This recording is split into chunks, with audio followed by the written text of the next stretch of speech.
Hi guys, welcome back to the second part of my review of the 8th edition Space Wolf Codex. In this video I'm going to be covering the fluff in the first part of the book for the more general guys. In the last video you may have watched, we covered some of the fluff for the more specific characters. Again, I'm not going to go too deep into the story because, well, I don't want to ruin the book for you, but I will be covering the basic principles and the basic stories behind each unit. I'm just going to go in the order the book's written. So the first one, we've got the Rune Priests. Rune Priests are fairly awesome. They are the psychers of the Space Wolves, although unlike a lot of other Space Wolf chapters, they're much more shamanic. They deal much more with omens, predicting the future and the like, than the psychers of other chapters. Much less scientific, much more pseudo-magical, which is really cool. They also tend to do a lot of guiding the Wolf Lords and things like that. Unlike other chapters, Space Wolves don't indoctrinate people with psychic abilities. Something about the Canis Helix enacts latent psychic abilities that are already present within the Fenrisian people, which is a nice alternative thing. It certainly gives a different flavour to the Space Wolf psychers. They're much more brutal and much more warlike, unlike some of the psychers in other chapters or in non-Space Wolf units. Next up we have the Wolf Priests, which are my personal favourite. The Wolf Priests are really the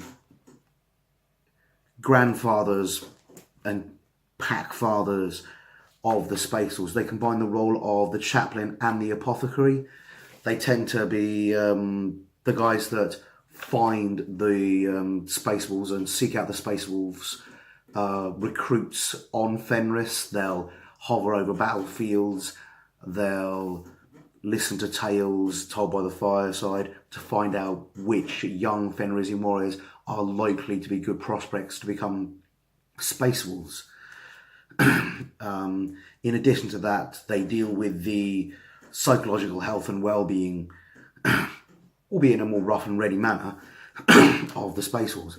In addition to that, in their role as apothecary, they're the people that gather the gene seed. They're the people that study the science behind a normal human being becoming a Space Wolf. In several instances, they've attempted to cure the Space Wolves of the Wolfen curse. They haven't been successful yet, which is good because the Wolfen are a really awesome model and I wouldn't want to lose them. They're also very much the guys that remember the legends of the Space Wolves. They spend a lot of time talking to ancients as well. Next up, we have the Wolf Lords. Wolf Lords are the equivalent of a captain or a company commander for other Space Marine chapters. However, they have much more of an impact on their company than your standard company commander. That's primarily for two reasons. One, they're given much more independence because the Space Wolves are much more personal and independent. Space Marines rely much more on their own personality, their own idea of honour to get through. And two, because the Space Wolves are actually organised in a fairly solid and fundamentally different way to other chapters. They don't follow the Codex of Structures. As such, each company is its own self-sufficient army. It doesn't need to rely on any other company. They don't have a scout company. They don't have a first company that's sort of nothing but Terminators. They don't have a heavy weapon support company or tactical companies. Each great company is a completely self-sufficient army and as such spends all its time under the command of one Wolf Lord rather than various bits moving around to be under different commanders at different times. Because of that, they are free to adapt to the specific tactics used and preferred by that Wolf Lord, which in my mind makes them a much more dangerous weapon. Less tactically flexible, therefore you might want to assign an appropriate Wolf Lord to an appropriate situation, but a much keener edge, much more specific. And that goes on with the whole philosophy of Space Wolves, which is we work as a pack rather than they work as individuals.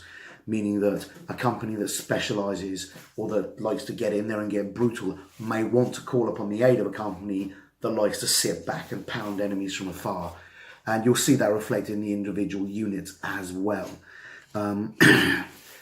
There are specific wolf lords for every company of the Space Wolves currently, but you can create your own wolf lord, which allows you to create Space Wolf type companies that might belong to other chapters if you're running your own hybrid or your own homebrew chapter, and certainly it allows you to create your own wolf lords if you're running the Wolfspear chapter, which hopefully we'll find more about as GW releases more.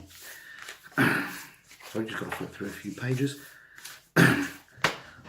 Lastly, amongst the individual characters and that, we have the Iron Priests. The Iron Priests are the equivalent of a tech marine. Again, they're more unique and more independent minded than your average tech marine. Although they function effectively in the same way. Space Wolves don't tend to use anything they haven't made themselves. Unlike other chapters which will take in technology made in Forge Worlds, Space Wolves make everything themselves. They craft everything themselves. They have a whole slew of rune smiths, which are basically either Iron Priests or their subordinates who spend all their time making and forging on their own specific Forge Island, which is effectively their equivalent of a mini Forge World. Up to and including the point where Space Wolves have actually invented one of the types of predator that are available. Ironically, not available in the Space Wolves' own codex anymore. I'm wondering if that particular predator is going to be available elsewhere. The Iron Priests are badasses, and to become an Iron Priest you need to literally make a journey to their island. Young smiths from Fenris will make a journey to their island. If they're successful, they'll be indoctrinated into the Space Wolves, they'll be indoctrinated into the Rune Priests, and then they'll be sent to Mars. If unsuccessful, they'll be turned into servitors for what's described as the terrible crime of wasting the Iron Priest's time. That's the last of the characters. Moving on to the first section of the general troops, we have the close support packs. The close support packs include the Blood Claws, the Swift Claws, the Sky Claws, and the Inceptors, which is surprising, though I suppose it makes sense. The Inceptor's job is to get in close and give people a pounding, but unlike the others, the Inceptors are not a hand-to-hand unit. The Blood Claws, where other chapters organise their aspirants into scouts so that they can learn from afar under the tutelage of a veteran, Space Wolves organise them into assault packs so that they can throw them brutally and viciously at the enemy. Their idea being that if you can't survive that first few months, there's no point keeping you. The Blood Claws are just as badass as they've always been and just as insane as they've always been. And the Blood Claws form the basis of the next few units as well. Blood Claws, Swift Claws and Sky Claws all have the problem that because the Canis Helix basically drives you nuts, they tend to run screaming into combat with no thought of personal safety and without very much forward planning. This can lead to them screwing up, which will see them punished and in the worst cases killed, turned into a servitor, brain death essentially. But the Space Wolves view this as an acceptable price for sorting the wheat from the chaff. The Swift Claws are basically Blood Claws on bikes. The slight difference in the tactics that the Space Wolf chapter ascribes to them is they tend to use them much more for demolitions and heavy hitting and strike formations, so they need to be a little bit more controlled and carefully used. Then we have the Sky Claws, which are the assault pack wearing Blood Claws, pretty much the same, just with an assault pack. Brutal, vicious, and with an even lower survival rate. And finally, we have the Inceptors. which certainly are what I've been curious as to where they were going to fit within the chapter as a Primaris player. They're still considered insane, they're still considered vicious and brutal, just like the rest of the close support guys. However, not being actually blood claws, but rather being more tempered and more controlled Marines, as the Primaris are a slightly more calmer version of the other Marines that they're based on. They work in a very different way. Next we get to the battle line packs. Battle line packs include the Grey Hunters, the Intercessors, and the Land Speeders. The Grey Hunters are the older, more mature Space Marines, those who've survived the Blood Claw period of their career. After a while, the Canis Helix begins to calm down. Now, it has more of a physical effect on you at this point. Your teeth lengthen, your hair becomes greyer, which is seen as a sign of maturity and a sign of a cooler head among Space Wolves. Although it is seen as heresy and mutation by pretty much everybody else in the Imperium. And if they weren't 8 foot tall Marines, I'm pretty sure they'd try and do something about it. And in fact, have on several occasions tried. Fortunately, Space Wolves are badass enough that they can fuck up even the Inquisition. Next, move on to the Land Speeders. I always think these guys should be in the fast attack, but the Land Speeders are light and quick response units. They're heavily armed, which is why they put them in with the battle line packs. I personally never rated them. However, I know a lot of people that swear by them and their ability to hit. With the new flying rules, I'm hoping they'll be able to do some damage to flies. Finally, in the battle line packs, we've got the Intercessors, which are the bulk of your Intercessor army, or your Primaris army. They're pretty much the same as you'd expect from a standard Intercessor. However, they do have a beautiful Space Wolf flavour. The book talks about a lot about the rivalry between Intercessors and Grey Hunters, about the desire for the Intercessor to prove their worth to the Fenrisians. Okay, next we have the Scouts and the Scout Packs, which of course includes the Wolf Scouts. For those of you who aren't familiar with the Wolf Scouts and the difference between them and your normal Space Marine Scout, Wolf Scouts are made up of veteran troops. It's only the most canny and the most icy cold Space Wolves that are put in to the Scout Pack. One of the main things about Space Wolf is they work as a pack, they work together.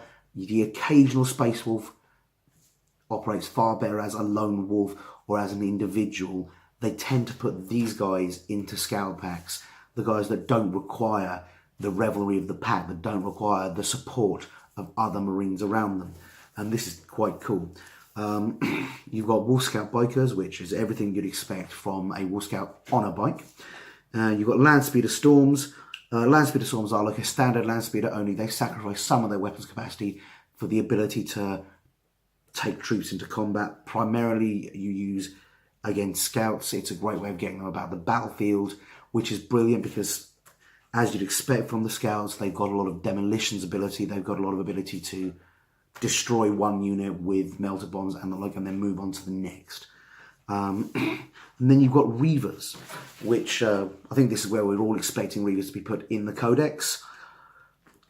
They're pretty much the main difference between a Reaver and a Scout is a cold, calculating bastard who'll kill you and you'll never know where it comes from, whereas a Reaver is a brutal, terrorizing bastard who'll kill you and you'll know exactly when they're coming because they want you to know. One of the great things that it mentions about Reavers is Scouts very rarely interact and are very often gruff, but keep to their own company. Reavers very rarely interact with the main packs and are gruff, but keep to their own company. But it specifically mentions that Scouts and Reavers get along very well. They're often seen laughing in the distance with each other. They're often seen playing off each other and using their different tactics for specific things and working together, which frankly I think is really, really amazing, a very nice touch for the Space Wolves. I'm looking forward to trying out Reavers on the battlefield and seeing how they interact with Scouts. We then move to the Fire Support Packs. This includes the Long Fangs, the Aggressors, and the Hellblasters, which is nice. There's nothing specific or new for Primaris in this either. We all know the Longfangs. They're the older Space Marines. They work together as packs. Their coolness under fire means they can lay down vast amounts of damage with their heavy weapons. The aggressors, again, they're the standard familiar Primaris unit. I've got a couple of packs of them. I'm planning on using them. I'm not sure whether they'll be able to fully replace Longfangs. I suspect I'm going to need to either include some Space Marines or use vehicles and Dreadnoughts to make up the lack of firepower on the Primaris. And Hellblasters, the amazingly large amount of plasma, again, not going to fulfill the role of Longfangs, going to have to be used very differently, but really quite good. There's not much new, but it goes on about how Longfangs are older, how cooler heads and calmer heads than even the Grey Hunters. The reason they're called Longfangs, in case any of you are wondering, was the Canis Helix continues to cause your teeth to grow throughout throughout your life if you're a Space Wolf. So they have exceptionally long fangs. They're often called greybeards as well. They're very well respected amongst the Space Wolves simply because anyone who's been a Space Wolf and lived for several hundred years deserves your respect. There's nothing specific about the aggressors or the Hellblasters that isn't already in the basic fluff that you'll have read for the Primaris Marines. But again, they're looking good. They're looking vicious and brutal in their Gravis armor. The Hellblasters, just the vast amount of plasma firepower they can lay down should be interesting on the battlefield. Then we move on to veteran packs. Veteran packs include your Wolfguard Terminators, and your Ancients. Sadly, no Primaris Marines at all in this. I was really hoping to see something new in the Primaris amongst the Wolfguard, but the Wolfguard are still the basic hand-picked battle brothers from the standard Space Marines that guard the Wolf Lord. It goes on to mention battle leaders. If you don't want to pay for a Wolf Lord, a Wolfguard battle leader is a great choice. His abilities aren't quite as good, but they're still fantastic. Wolfguard Terminators are basically Wolfguards in Terminator armor. The cool thing about Wolfguards compared to pretty much any other Space Marine elite is the amount and the variety of weaponry. Each Wolfguard is his own personal badass with his own personal preferred combination of weaponry. So each can be catered to a very specific role, giving you a lot of tactical flexibility. If you need tactical flexibility in your Space Wolves, this is where you tend to find it. Each other unit of Space Wolves tend to be very good at what it does, but not quite as good as anything else. There are no tactical Marines in the Space Wolves. Each unit specialises in what it does, which often leads to them doing their own job better than other Space Marines, but being less tactically flexible, which is why the Space Marines need to work together. And any Space Marine player will tell you, if your Space Marine army isn't mutually supporting, your other players will pick you off one unit at a time. We move on to the Thunderwolf Cavalry. It's another unique unit to the Space Wolves. Basically, your Space Wolf riding a wolf, because you always need more wolf. Your Thunderwolf Cavalry are fast-moving, brutal and tough warriors. They have a great level of hand-to-hand combat and they can move in quickly and aggressively. Often used in a similar way to bikes, but certainly much more unit breaker. You've got the Fenrisian Wolves, which are the cheapest unit in Space Marines. They're a great filler for lists. If you've got a few points left over, you can do much worse than throwing them into Fenrisian Wolves. Remember, under the 8th Ed rules, you have to shoot at the closest unit. Losing a unit of Fenrisian Wolves is much less painful than losing a unit of elite warriors. Plus, they're massive wolves. Nobody else gets massive wolves. Space Wolf players get massive wolves. How cool is that? Now, moving on to one of my personal favourites, the Wolfen.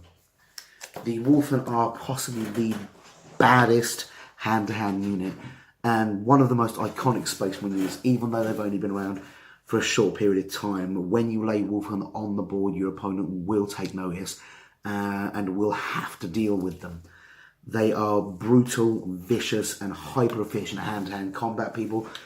They are also one of the, I dislike using the word, but one of the cheesier units in the game.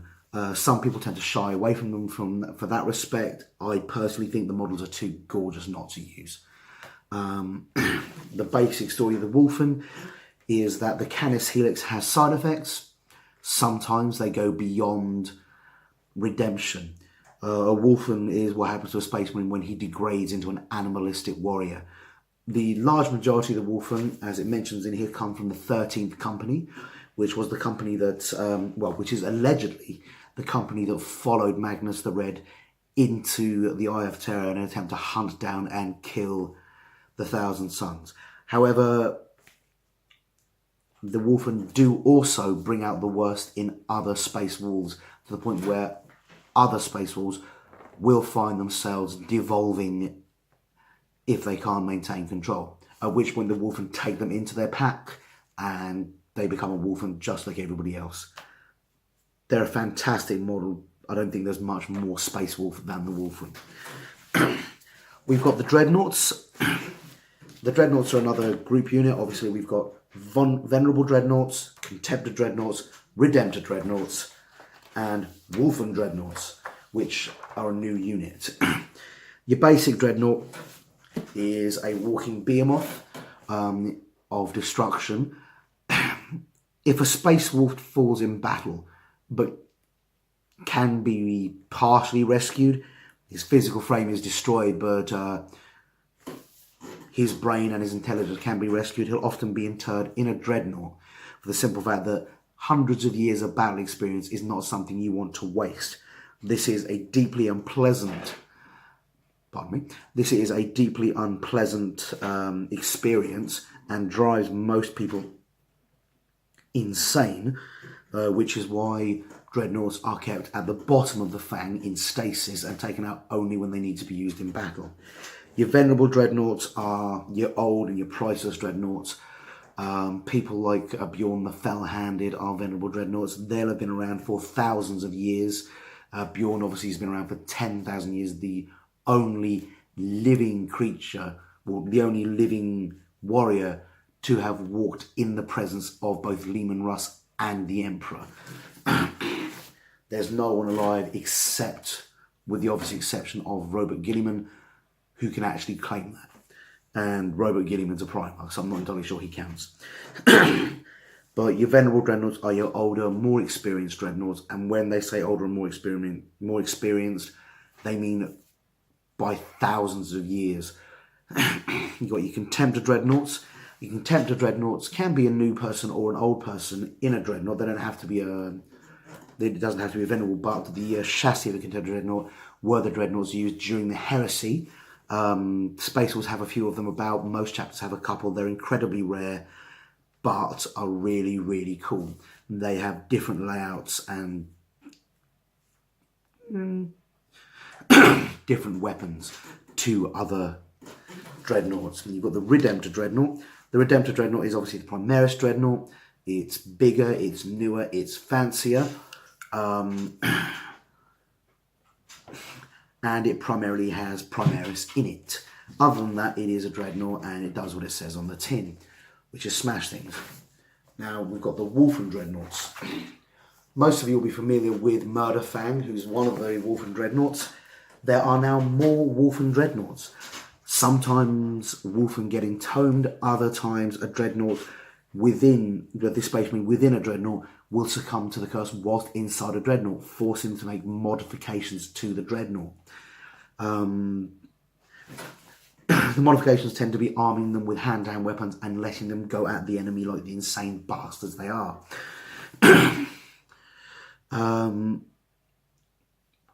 Wolfen Dreadnoughts barely speak to anybody, and when they do, it's mostly snarling and insanity. Again, with the Wolfen Dreadnoughts, they treat them slightly differently to standard Dreadnoughts in that they won't be consulted, they won't be spoken to or dealt with like other Dreadnoughts will be. Other Dreadnoughts, they will speak to them on occasion just to learn the wisdom, and they will even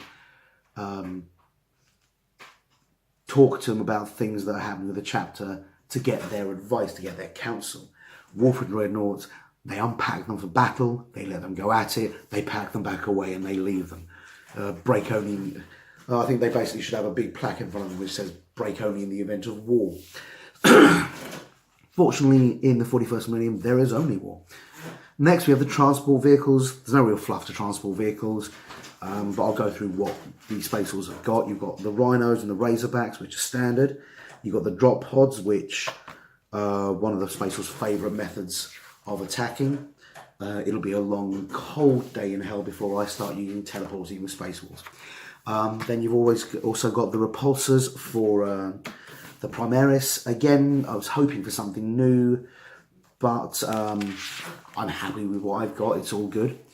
Next we have the battle tanks. You have the Predators, which is the main tank of the Space Wolves. The Whirlwinds, which are obviously your ranged missile support. Your Vindicators, again, which is what we expected, your heavy weaponry and your vehicle destruction.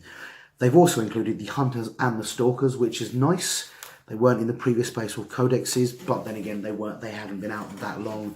But your Hunters and your Stalkers are your anti-aircraft.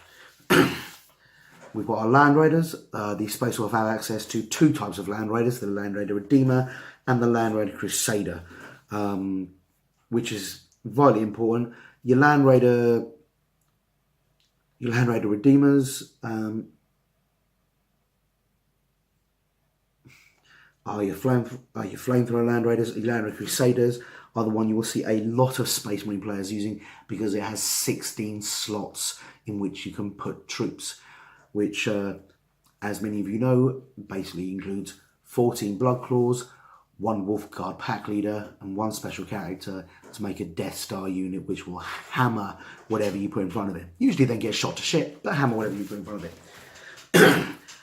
Next we go on to the gunships.